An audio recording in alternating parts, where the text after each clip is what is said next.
Salut, voici la méditation du jour, aujourd'hui basée sur Luc chapitre 16, versets 1 à 8. Jésus disait à ses disciples, un homme riche avait un gérant et l'on vint lui rapporter que celui-ci gaspillait ses biens. Le maître l'appela et lui dit, qu'est-ce que j'apprends à ton sujet? Présente-moi les comptes de ta gestion car tu ne pourras plus administrer mes affaires. Le gérant se dit en lui-même, mon maître va me retirer ma charge, que faire? Je ne suis pas assez fort pour travailler la terre et j'aurai honte de mendier. Ah, je sais ce que je vais faire, et quand j'aurai perdu ma place, des gens me recevront chez eux.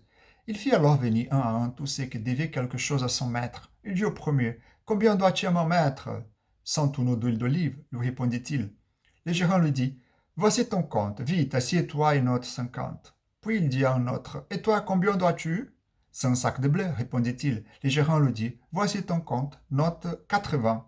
Eh bien, le maître félicita les gérants malhonnêtes d'avoir agi aussi habilement. En effet, les gens de ce monde sont bien plus habiles dans leurs rapports les uns avec les autres que les gens qui appartiennent à la lumière. Cette parabole commence avec un homme riche qui a un gérant malhonnête. Son maître est averti qu'il entend gaspiller ses biens. Sans hésitation, le maître l'invite à présenter ses comptes. Les gérants se demandent immédiatement ce qu'il fera. Il est trop faible pour travailler la terre et trop fier pour mendier. Mais alors la panique initiale fait place à la sagesse. Il s'approche de tous les débiteurs de son maître, leur demande ce qu'ils doivent, puis leur dit de réécrire leur contrat. Sa stratégie est simple. Il distribue des remises afin que, selon ses propres mots, quand j'aurai perdu ma place, des gens me recevront chez eux. Son plan est basé sur les anciennes conventions de bienfaisance et d'hospitalité. Ses débiteurs doivent à son maître, mais s'il offre un rabais, ils lui seront redevables. Et quand ils découvriront qu'il est sans emploi et dans la rue, ils se sentiront obligés par sa générosité de lui rendre l'appareil et de lui donner un poste. C'est un plan assez sage, mais est-il honnête? Certains commentateurs ne le pensent pas. Ils considèrent que les actions du verset 5 à 7 sont malhonnêtes et contraires à la volonté de son maître. Mais si c'est vrai, comment reçoit-il des éloges de son maître au verset 8? Il faut que ces actions soient réellement louables. Il est plus que probable que le gérant ait réduit le montant dû en prélevant sa propre commission au profit de débiteurs de son maître et de lui-même. En d'autres termes, ce gérant n'est pas malhonnête pour avoir abaissé les montants dus par les débiteurs, versets 5 à 7.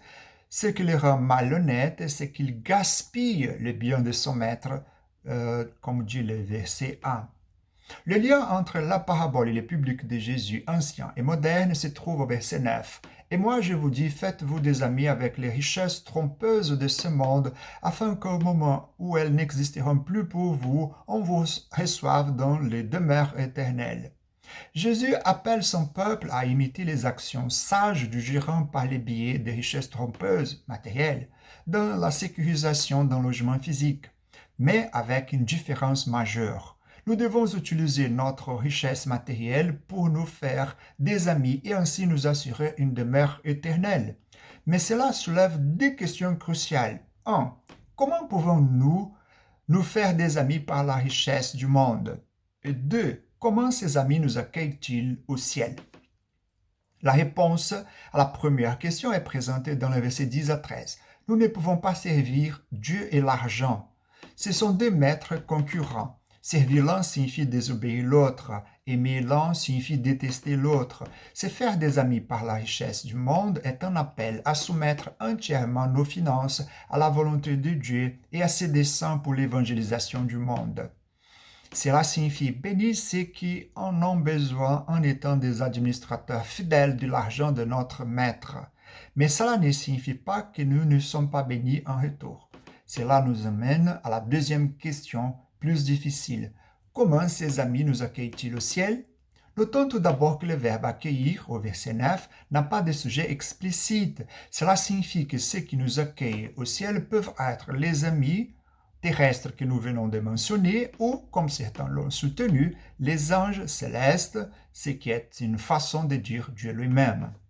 Parce que les mots amis apparaissent dans le texte, il est plus logique de les voir comme le sujet du verbe accueillir. Mais cela peut conduire à la notion non biblique que donner de l'argent aux nécessités peut en quelque sorte mériter notre entrée au ciel. Le salut est par la grâce seule, par la foi seule, en la personne et l'œuvre de Christ seul. Néanmoins, la foi qui sauve est démontrée par nos bonnes œuvres. Le verset 11 l'exprime clairement. Si donc vous n'avez pas été digne de confiance dans votre façon d'utiliser les richesses trompeuses de ce monde, qui vous confiera les vraies richesses? Autrement dit, si nous ne parvenons pas à être des gardiens fidèles de nos richesses terrestres en disant qu'aucun dans le besoin, allez en paix, portez-vous bien, habillez-vous chaudement et mangez à votre faim. Si vous ne leur donnez pas ce qui est nécessaire pour vivre, Jacques 2, verset 16. Nous ne pouvons pas supposer que nous recevrons les richesses célestes de la vie éternelle.